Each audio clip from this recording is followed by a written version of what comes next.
I think it's overall an incremental positive for the world, an incremental positive, hopefully for the Black community, and to be able to just have a positive, lasting impact through the actions and the accomplishments of my kids is probably one of the most important things. And then also just beyond that, the mentorship that I could provide to others.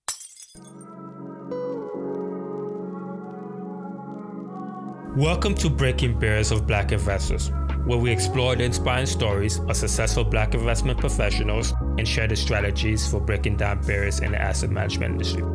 I hope you enjoy and subscribe.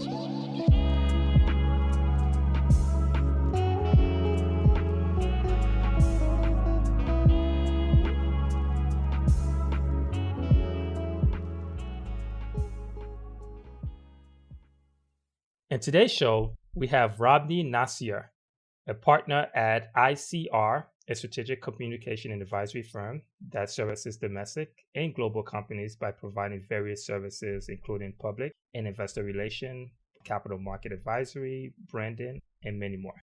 So with great pleasure, I'd like to welcome Rodny to the show. Welcome, Rodny. Thank you for having me. It's a real pleasure to be here, and I'm so glad to be speaking with you. And what you're doing for the community in terms of raising visibility for the financial profession, and certainly getting more Black faces in there and Black individuals is certainly helpful. And I think it's been something that I've seen a lot of effort going into that over the past few years, and just getting people interested in the space is, I think, critical. I think I'm gonna be honest with you. I think it's very exciting for me, is just to be a little bit selfish in this, because you and I have very similar background. We Asian, and you the first Asian guest that I have here. So, if I get a little bit too excited throughout the podcast, please settle me down.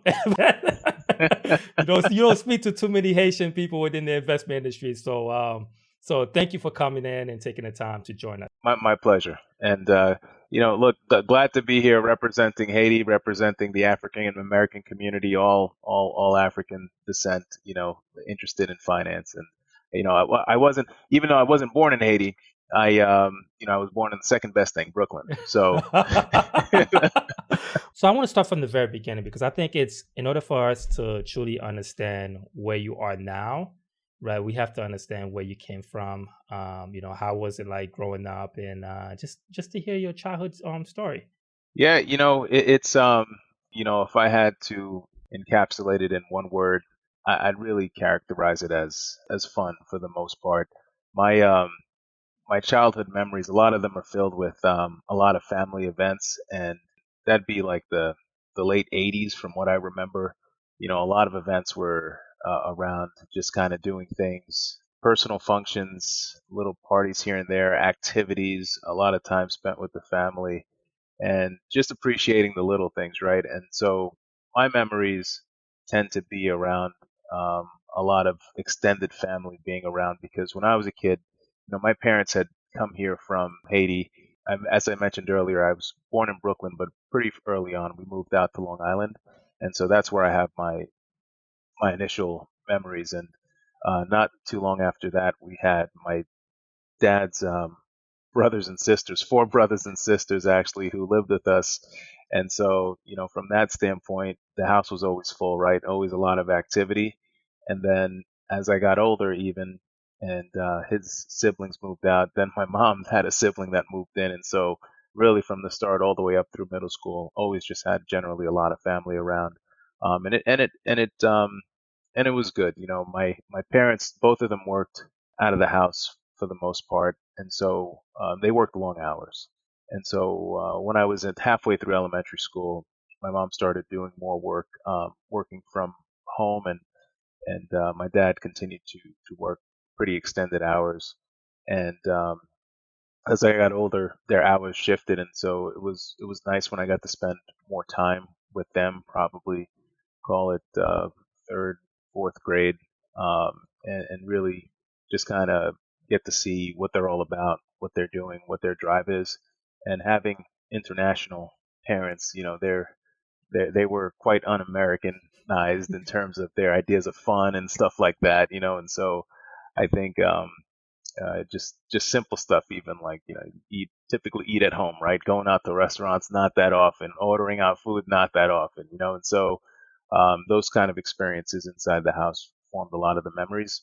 A lot of it was also centered around school, right? And school was a big focus, making sure that time was being dedicated to, say, read a book before you play on the weekends, read a book before you play video games, and trying to not to spend too much time in front of the TV. That helped a lot just in terms of being able to explore, go outside, go play with friends, go walk around. That type of stuff that was a bit more common perhaps 30, 35 years ago than it is today, to just kind of go outside and be free. But those are the really good memories, from the childhood age. And just kind of rambling a little bit on, not sure No, you fine. at what age you want me to get to, I think high school or whatever. But I think just listening to the story thus far has been great. You're born in Brooklyn, right? So and you grew up in a household of two parents that came from Haiti. The house was pretty full, right? So mm, so I can oh yeah, imagine there was a lot of competition for space. yeah. I I'm forgot to mention the babysitter. Then her son came in. Oh So Lord. So like, were you the only child, or do you have other no, siblings? I have a brother. He's 2 years older. We're still pretty close. And it was nice. Even when my wife and I, we settled down and had a family. It was our plan to definitely have two kids, because it helps with the development and sharing, and just kind of getting into trouble together, all that good stuff. And I'm talking little trouble, around the house.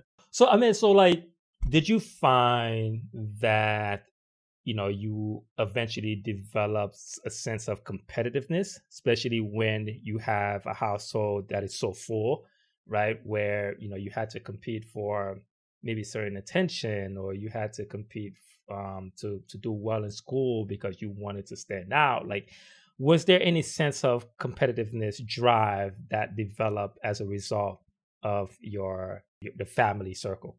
It's so interesting that you say that, because from the earliest age that I can remember, and this this is probably not the most. I'm not saying this and giving this as advice to anybody or anything like that, but from the earliest I can remember, I always wanted to be second best at anything that I do. I never wanted to be first, because at some point early on I realized, what, second best lives well.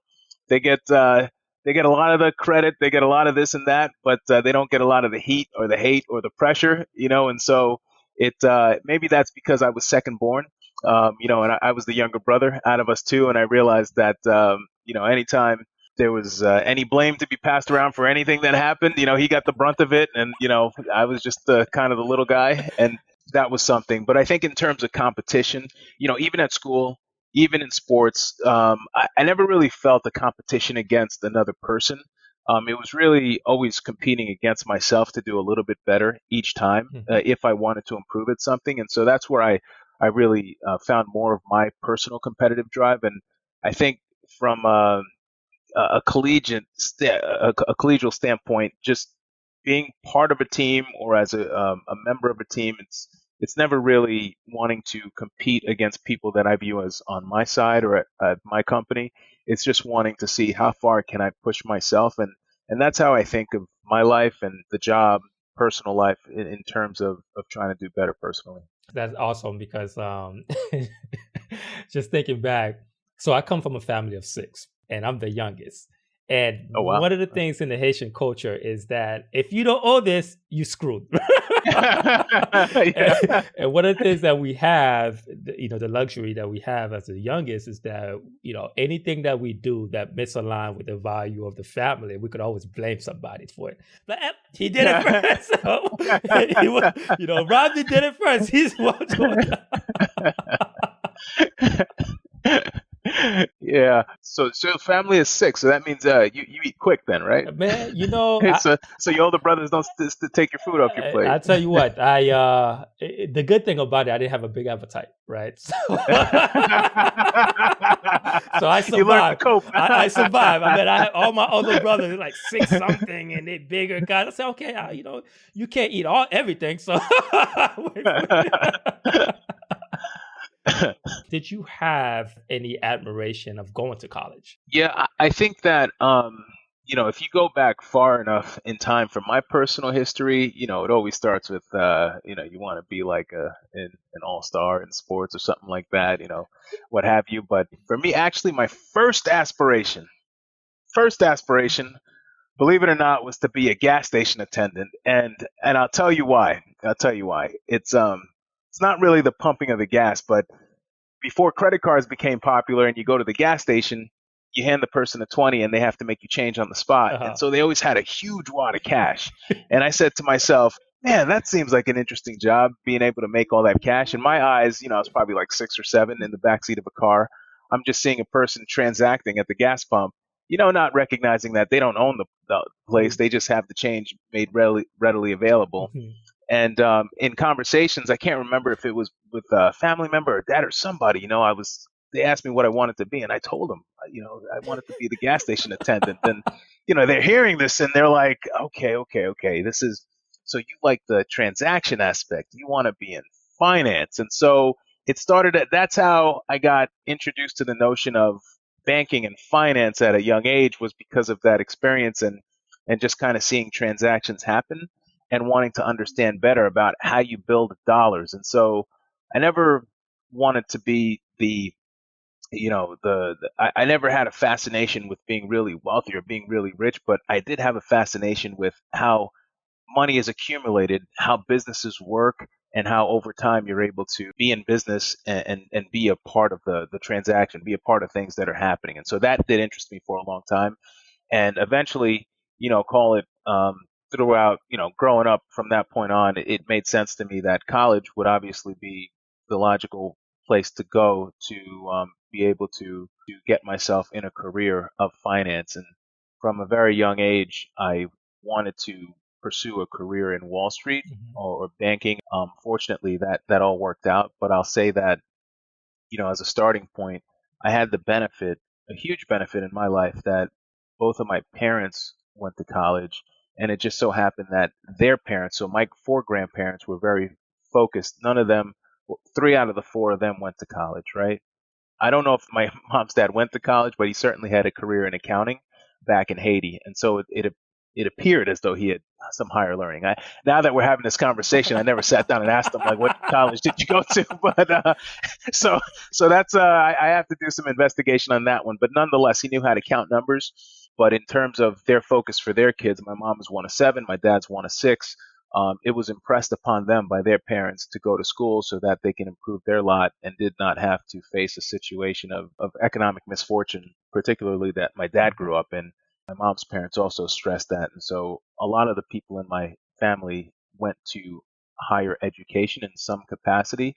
Um, I wouldn't necessarily say anybody was, going to top schools, uh, but you still had a lot of folks that did pursue education after high school. And so being around that, remember, I had a lot of those folks living in the house around the time that they're finishing high school, going to college, doing some advanced degrees. And so I got to kind of see um, how someone is focused on that, how that benefits them.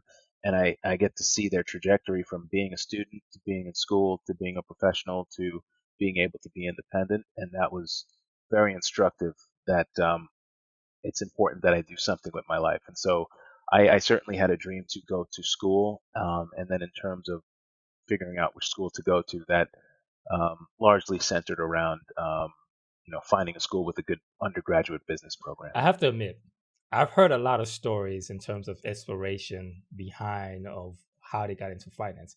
I've never heard that before. It's As an attendant yeah. of gas, the moment you mentioned it, I'm thinking to myself, okay, he's trying to get some free gas. And I had to remind myself, I said, hey, gas at that time was not as expensive as it is now. But No, no, it wasn't. And you don't see the transaction today. You just pop a card, boom. But before that, that was a place to consistently see a wad of cash without, without being in a bad environment. so you obviously had the in-home inspirations in terms of people who actually went through a similar path, right? In terms of educational path. So it was easier for you to see the end result, which obviously gave you this leg up upon other people who had to discover that on their own, right? But now you're in college. So now you have stepped into the big league. Like, describe to me the experience that you had when going to the University of Michigan. It's interesting because so I went to public school, growing up through middle school, and then after middle school, I went to a Catholic high school in Long Island. And when I was, as we mentioned, we had that goal to go pursue higher education, and I played football in high school, and I was decent. Not you have to factor in that.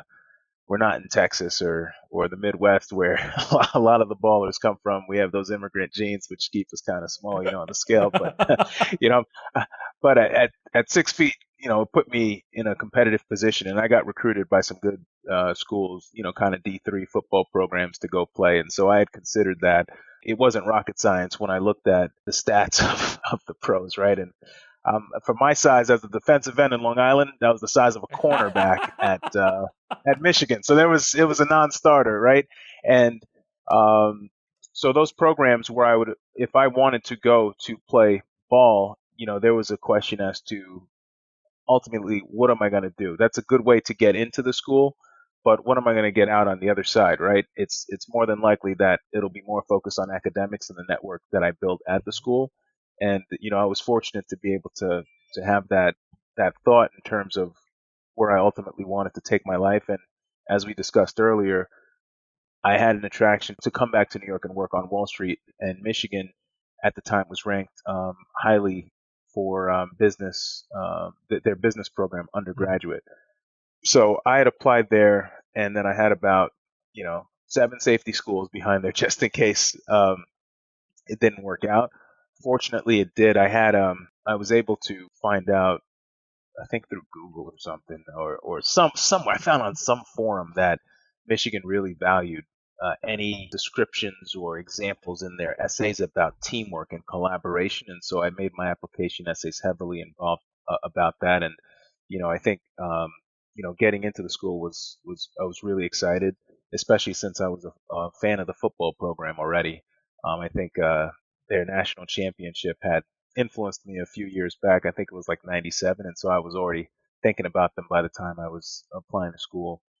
And I went out there, and while I was there, the program at the time was structured as you do 2 years of regular undergraduate, like the liberal arts program. Then you actually have to apply to get into their undergraduate business program, which is only for a junior and senior year. They've changed it now, whereas you can apply directly into the business program, but that's how it was set up back in 2000 when I was going to school. And so it was still a little bit competitive, right, at the school, trying to make sure that you're getting good grades at the top end of the curve. And that required a little bit of discipline. You're not with your parents. And so coming up with different programs, tips, and tricks to stay focused, still socialize, but stay focused on academics to make sure that you can get into the B school program. And so that's what I had focused on my first 2 years, making sure that I can get in. And I went one step further. Like, I loved Michigan, I liked it, but I was really primarily focused on making sure that I had an undergraduate business degree coming out of school. And so I had, at the end of my sophomore year, I had applied to the Michigan Business School plus about 3 or 4 other business programs that I could possibly transfer to help improve my chances that I'd be finishing undergraduate with a business degree. And so it worked out where I got into the University of Michigan business program, and ended up, staying there, loving it, and really trying to make the most of that experience. Were you playing football throughout that time? Oh yeah, if I blended those stories together, apology for that. I made the decision that I would not embarrass myself by trying to walk on to the Michigan football program.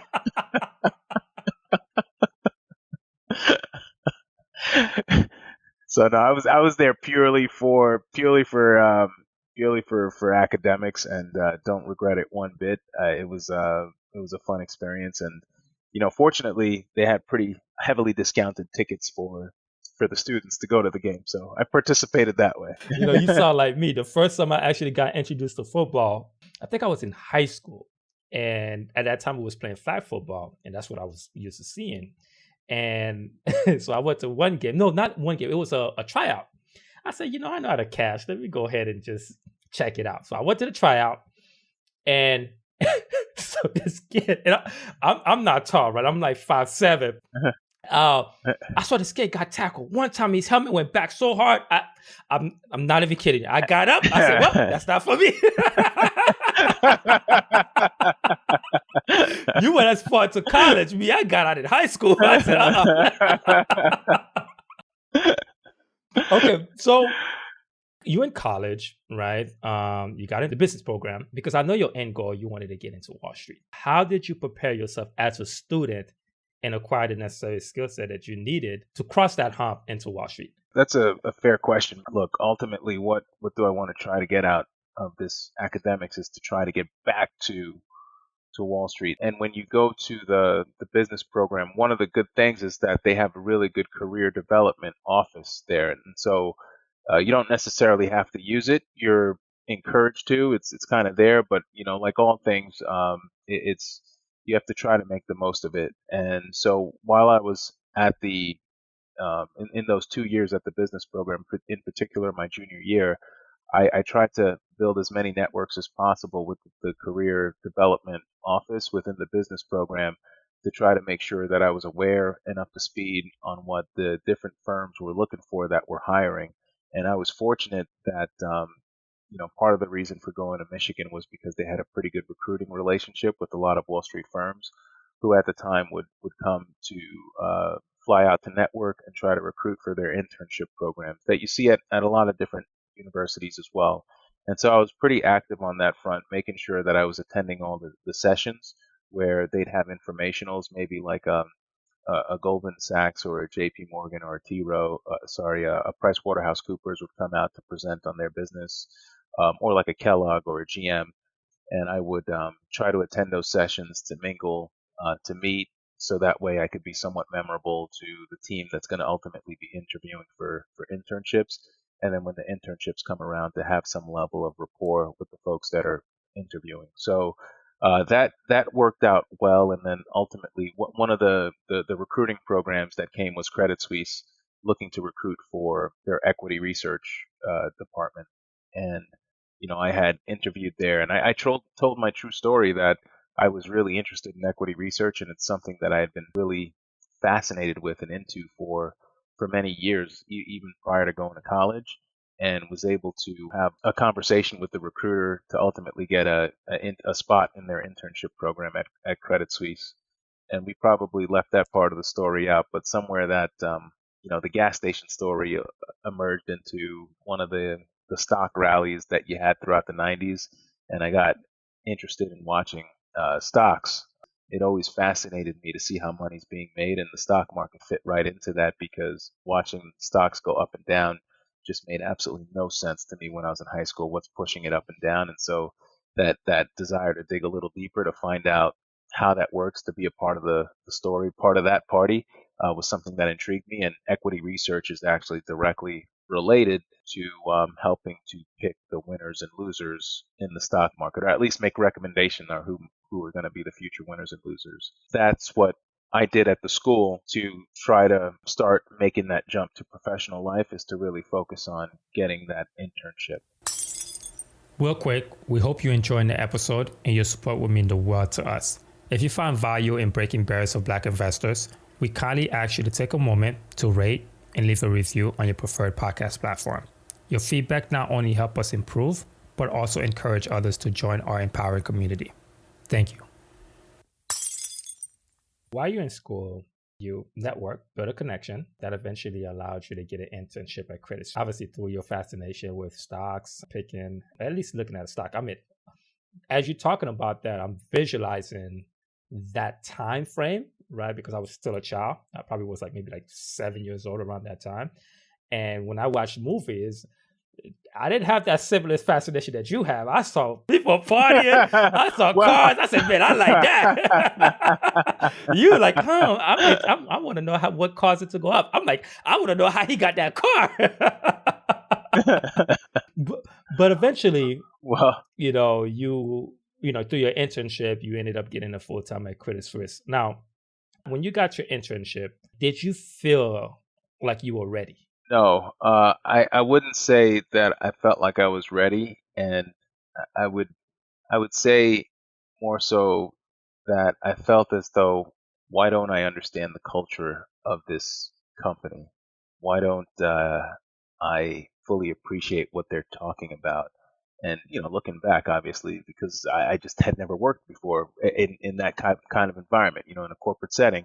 But at that point in time, I felt super unready, and I felt as though I had to fake it until I make it every day when I show up for that interview to kind of put on the impression that I knew what I was talking about. But just having that fear and putting in effort to show progress and to improve a little bit throughout the internship, fortunately, is a good look when you do have an internship. I think that's mainly what they're looking for is progress. I wish I had known that when I was doing the internship. I felt like though I had to like master everything, but nonetheless, I think um,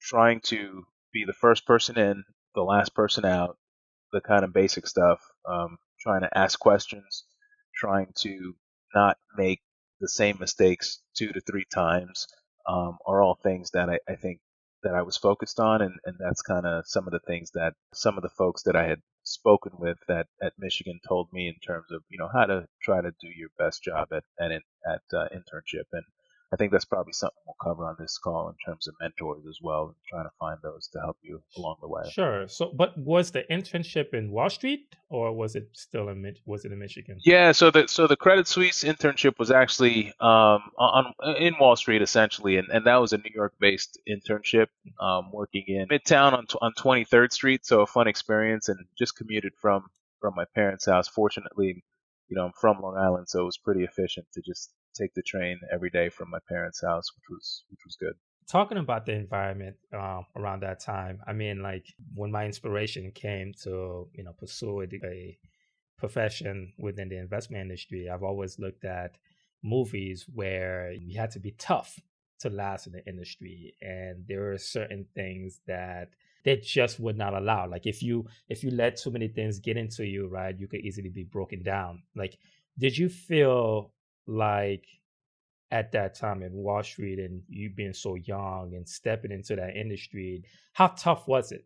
I would say that I definitely had a shield around me, and I think the first shield is just culturally just feel different, and regardless of where you grow up or what kind of environment you're in, you always just kind of feel a little bit different, and then having layering in like Haitian American upbringing at that, things are just different in the corporate world, and so people making small talk, water cooler talk. You have to deal with different personalities. You have go-getters. You have the people who are the minimalists, right? All the different types of individuals in the workplace, and you get to observe that and figure out who you're most likely going to be like.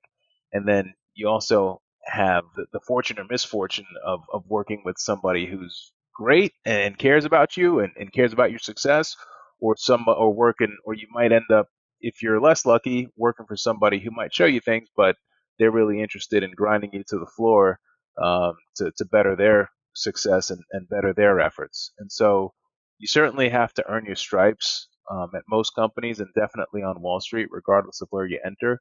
But I'd say the shell that you had to build up was really one of endurance, right? To just be able to take a lot of criticism, some of it positive, some of it constructive, but other criticism which was negative and could make you want to go home and curl up like a ball at night.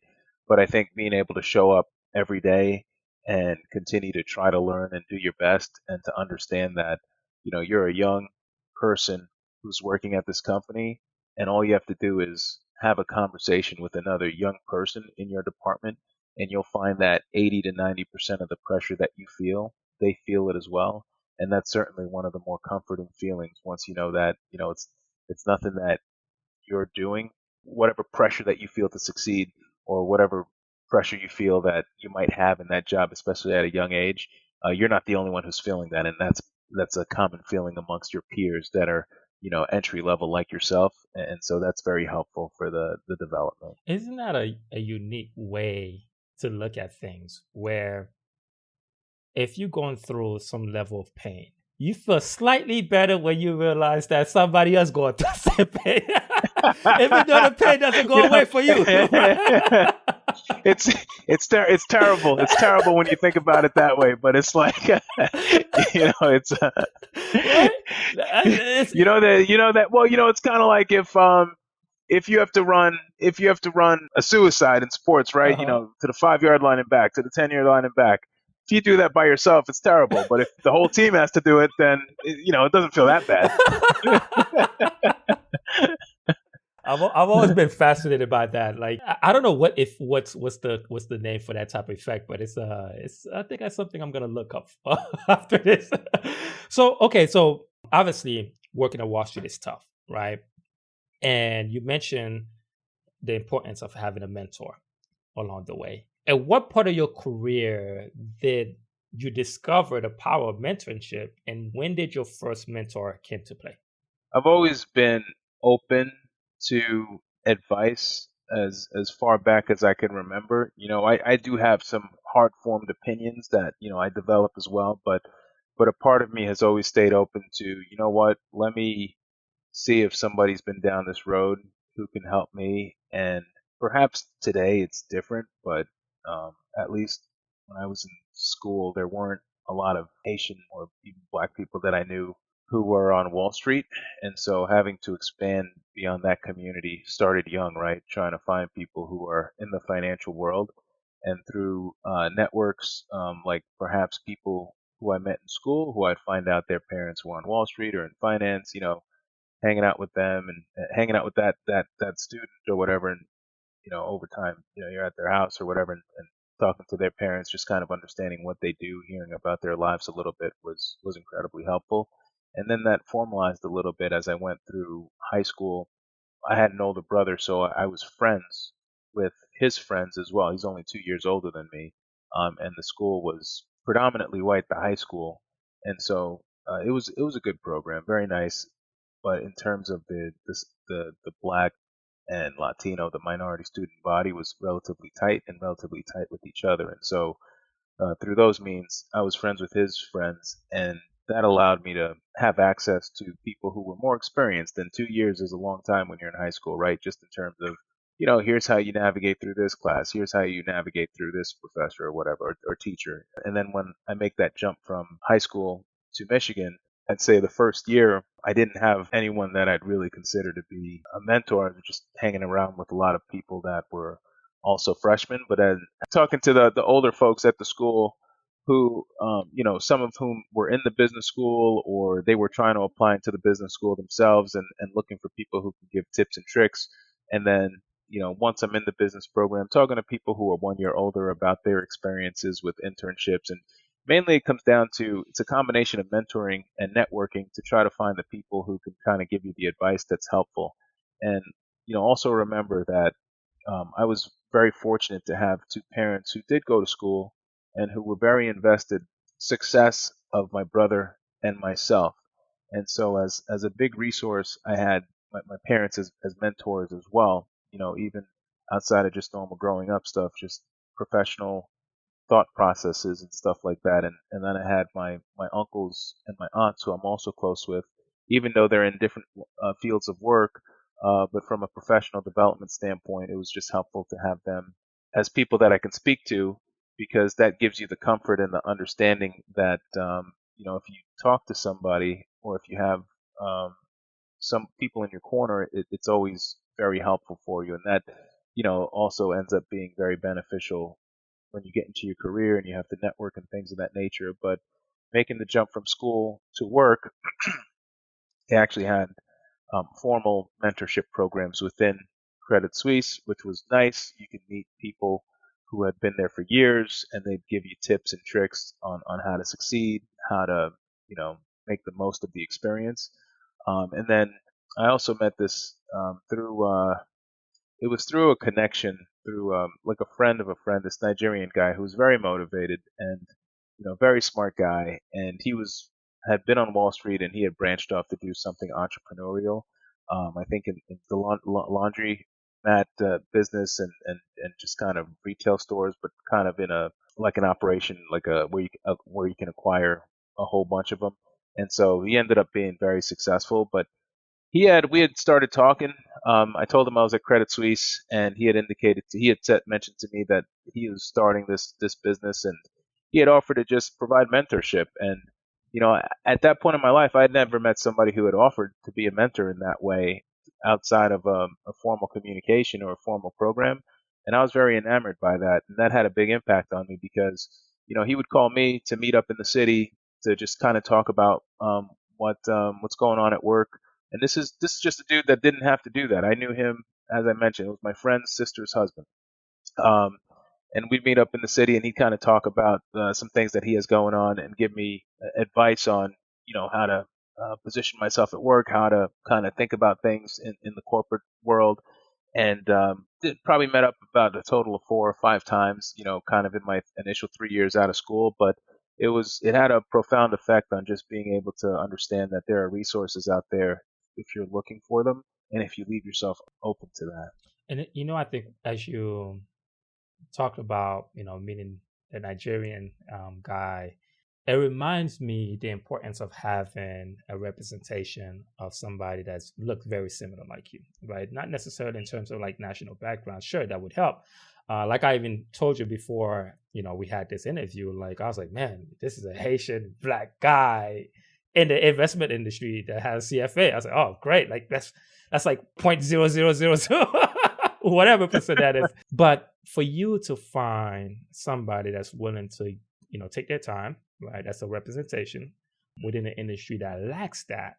I could imagine like within that time frame of when you were progressing within your career in Wall Street, like I'm pretty sure there was not that many diversity people there. How were you able to navigate that space throughout your career? I always found this interesting. There was a diversity committee when I started at the company in the capital markets division with Credit Suisse, and I had the internship. Then I got a full time offer, and then I went to work there full time. And so when I worked there full time, there was a 5 week training program before you kind of got into the trenches. And as part of that training, we met with the diversity committee, and it was headed up by a Caucasian gentleman who was very nice. Um, my thought around diversity, and I come to find that everybody's thought around diversity is different, right? And so it was probably at that point in time more focused on racial and gender. But the way that the gentleman had presented his vision for diversity is more about diversity of like thought and opinions and things of that nature. So not necessarily the same diversity committee that you'd have today, right? And so they came at it from the angle of just having a diverse, different sets of mindset. So not necessarily racial composition or women or what have you. Kind of approaching diversity from a different lens. How that related to what I could see with my own eyes at the company is that, yeah, you're right. It wasn't that diverse from a racial composition. You did have a lot of folks from Asia. You had a lot of you had Middle Eastern, you had Indian, and when you look at the black population, and when you talk to the black people, you'll find that a good portion are of African or from Africa. A good portion are also Caribbean, and then you have the African American, and I don't know what the makeup would be, but call it, a third, a third, and a third, just in terms of that distribution. But I think overall, when we're talking about racial diversity, when I started in Wall Street 20 years ago, it wasn't that high, and my view had generally been to say, look, either I'm going to go into a department and see a lot of faces that look like mine, or I'm going to see like one or two, and naturally those folks will be happy to see me, and I'll be happy to see them. Or I might be the only person in my section of the floor or on the whole floor, and I'll consider myself a pioneer, so that when the next black person walks in, they see me and they get excited, and then I'll spearhead that effort for them. So that's how I've looked to approach diversity, as I'm going to be walking into a situation where they've already reckoned and seen that diversity is important and helpful, and you see a diverse field, or I'm going to be part of the solution, right, and be part of helping others to take that path with me, and especially if I provide a sense of comfort that I'm working there already in the department and they see me, and that helps from the mindset of being comfortable to come work there. I think there's nothing better than being able to do that for someone. Yeah, and I think just having that preconditioned mindset, right? It just it reduces surprises for you, right? Yeah, Trust me, I got yeah, surprised.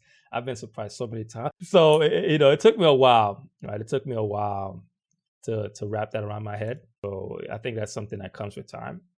But you've been in the industry for 20 years. I mean, wow, that's a long time. Congratulations, right? I mean, there's yeah. 20 years. I mean, usually, once you pass 20 years, people say 20 years plus. Twenty. Well, I think it's let me see, it's almost 20. You should, One year old. So you, I'm rounding up a you little should have bit, just round but up and leave it like that. You didn't have to say that. 20 sounds so so much better. we're talking 19 and change. But it's look, half of that was actually working directly on Wall Street, and the other half is working where I am now, where I'm a consultant. So I'm more of a communications expert than an Wall Street expert in my current role right now. So let's talk about that, right? I mean, you worked at Wall Street and you made that transition, right, to work at your current firm right now, ICR. Like, how did that opportunity came about? So it's interesting. The Wall Street is churn and burn, man. They sometimes they need you, sometimes they don't, and sometimes there's a lot of opportunities, and sometimes it's famine, right? Feast or famine. When you're working in certain divisions, I think they're a little bit more resilient to economic shocks. Equity research is one of those where you typically do have some resilience, but overall, as an industry, it had been impacted by certain regulations from the early 2000s that really limited the compensation model in equity research, especially in relation to investment banking deals and IPOs and money that the investment banking division would raise. So how it worked is that you have the investment bankers that they advise companies on mergers, acquisitions, and also raising money or debt. And then you had a separate group called sales and trading that is responsible for helping to sell those deals to investors. And then you have a third group, equity research, who would analyze companies generally across Wall Street, equity research. And a portion of those companies that were being analyzed were companies that were also, this is going back plus 20 years. A portion of those companies that were being analyzed were the investment banking clients of the firm. And so in order to separate and create some independence of the equity research issue, rubber stamping favorable opinions on the investment banking clients, the SEC had looked to cut off the revenue stream between banking and research. So that meant that research lost a substantial amount of its revenue generating power.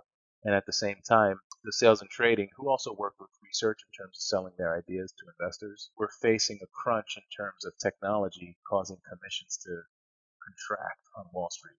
And so you have these two concurrent factors that are limiting the revenue streams to the capital markets group. And that meant that equity research revenues were coming down, and just in terms of overall pressure on that industry was starting to intensify. I had been at a few different research firms across my career, and in the last firm where I was covering the construction, industrials, and distribution related companies. It was proposed to me that they didn't want to follow the specific sectors that I was working on. So it was proposed to me to go follow a different sector. And that happened twice. The first time I was like, oh, I'll just kind of keep doing what I'm doing. I'm sure this will be an exciting sector again. And then the second time around, they said, they're really going to be looking to move away. And so I kind of liked that sector and wanted to stick with it. And my goal was to look at another firm where, they had an interest in covering that sector, the construction industrial sector.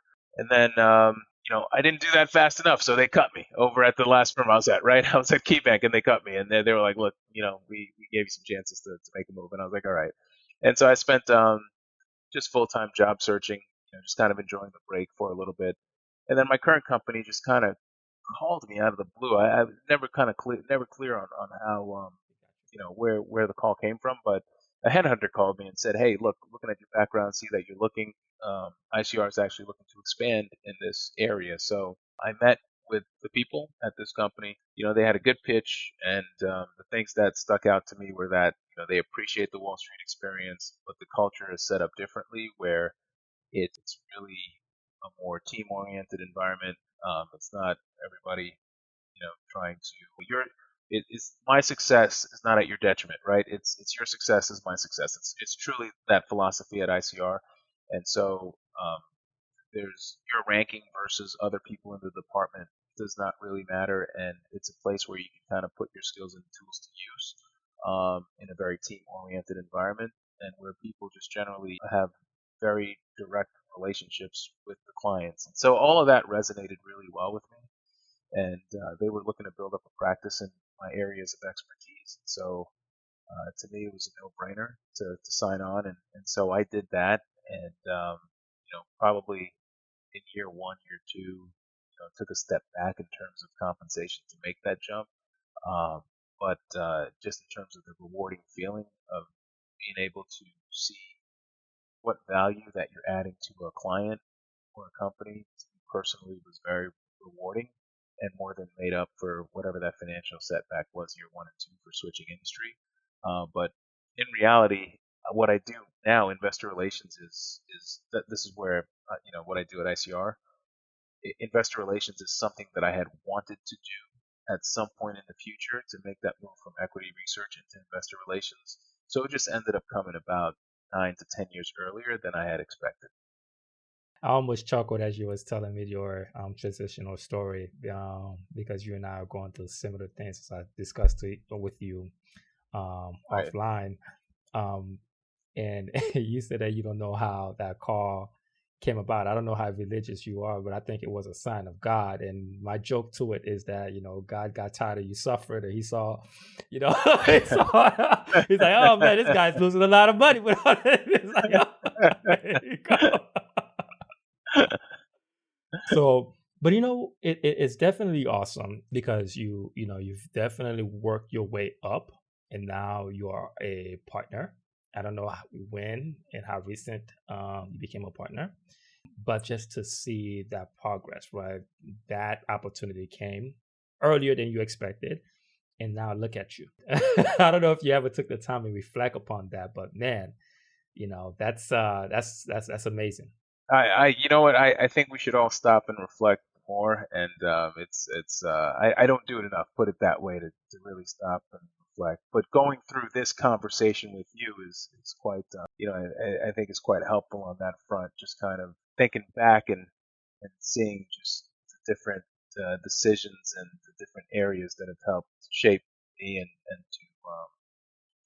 to make these the steps that I did to kind of just be where I am today. And I know I didn't discuss the CFA thing, but that certainly was an exciting step in the journey as well, being able to get the CFA. And it's not that the material was extremely difficult. It was more around the fact that for most people are typically working while they're looking to get the CFA. And so being able to come up with a program that works for your schedule where you can consistently study and put in those 200 hours of study, you'll most likely do okay on the exam if you can, put in the time to study. You said 200 hours? That's how long you put in? Yeah, probably about 180, 200 Oh man, hours you over the course of like a 4 to 6 month man, period you better of than me. studying. I mean, I was touching 400, 500. Oh, you took the exam? Yeah, yeah. I reach out to Uh, you, man. Stop playing. I reach out to uh, you. I think that's when I initially reached out to you. And yeah, the exam took. did you? So you which level are you on? No, I'm done. I'm a charter holder. Oh, you're a charter holder. Yeah, Oh, okay. yeah, Yeah, yeah. no. Oh, okay, And okay. That's excellent, man. audience, hey I guys, thought you were telling I. me that you don't know another Haitian CFA charter holder. Hey, I want the audience to know. I let this guy know when I actually completed it. And now he acting like he don't remember. Nah, but it's But wait, hold on. That's oh, 4 to 500 hours per exam per example, or it's total? for example, like I'm not even kidding you. I probably put a couple thousand hours Total for across the the three. total. Maybe Okay. because okay, so I read the whole entire CFA books, right? Maybe twice. I'm not even. Oh, their recommended reading Yeah, list. yeah. I wasn't taking like Oh yeah, yeah, yeah. Okay, yeah. okay. So that's They're yeah. okay. So let it be. I know some people, they took like the The Schweizer, Schweizer. Hey, everything. yeah, So yeah. that shrinked up the time frame for a lot of people, right? That became a little bit Oh more. yeah, that cut out Yeah, a whole but bunch. me, So I mean, I read the 4,000 oh, a pages. lot of respect. I saw the big books. If you go through that, but hey, look, you came out on the other end smarter than me because that those a lot of pages. That was the key, Rodney. I have to be honest with you because I think that anybody that decide to go that path, first of all, it's either you crazy, that's what, or you truly have a passion for it. And and one of your in my story was more on I didn't want anybody to question my level of intelligence or my level of commitment, right? So I wanted to make sure that I didn't want to have any gap between my knowledge. So anytime somebody asks me something about the financial market, I'm like, oh, you better really know what the hell you're talking about because I'm gonna spot it, right? But I didn't do it. I Yeah, never communicated with anyone in terms of make them feel less, but it was just more of I didn't feel, that I was less than somebody else, right? So seeing another and brother, I still feel that way. no, not no more, because Every nobody's gonna day, question you now, Rodney. every day. Every day I feel that way. I'm like, look, I don't want anybody to call me an idiot today, so let me make sure that I'm over prepared. So, like outside of work, being a father and in marriage, like what do you enjoy doing for fun? So for fun, I mean, yeah, you took out like 95% of my week there. Yeah, You I took did that out on work. You purpose took because out I know like the you're gonna kids. say family. I know you're gonna say spending time with kids. I said let's cut through all that. these these that in the last 3 years, here, my biggest takeaway from the pandemic or from COVID was that it's good to be fit, and so I really got back into the gym, and so I've been dedicating time to really staying fit, staying healthy, and that's not an inconsequential amount of time dedicated to that, and it's been a lot of fun. So that's one. Number two, still reading here and there, and then I think in terms of sporting activity, that's been pretty light lately. We used to do a nice flag football event a couple of times a year, but that's kind of fallen off. And then I'd say traveling. Try to travel, go to at least two interesting places per year. That violates your rule though. I typically do have the family with me, but the travel is something as I'll well. tell you what, Rodney, ain't no way you was gonna be able to travel without the wife, because she would have looked at you like, where you going? Go to wallet. I don't know if your wife is Haitian, but She is. She is. okay, that's awesome. Okay, so like the final question, I like to ask all my guests that comes into the podcast, like, what do you hope your lasting impact on this world will be when it's all over? Let me tell you, that is a great question and something that I probably don't even think often enough about. But in terms of what I'd want as a lasting impact, as I really think about it, is I think about the people that have influenced me and the things that have influenced me to help me be better and become a better person throughout my life and grow. I mean, like grow professionally and grow personally. I want my lasting impact to really be something where my kids are able to, throughout their lives, do more and do things that are bigger and better than whatever it is that I'm able to accomplish during my time here. That's probably the most important thing.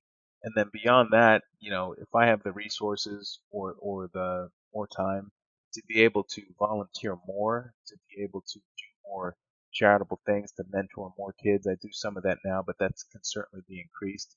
To touch as many lives as possible to help others, and that would be what I'd want my lasting impact to be. I think it's probably relatively modest goals, but I think it's overall an incremental positive for for the world, an incremental positive, hopefully for the Black community, and to be able to just have a positive, lasting impact through the actions and the accomplishments of my kids is probably one of the most important things, and then also just beyond that, the mentorship that I could provide to others. Well said. Well, Rodny, thank you for joining us in this episode. It was a pleasure having you on. It was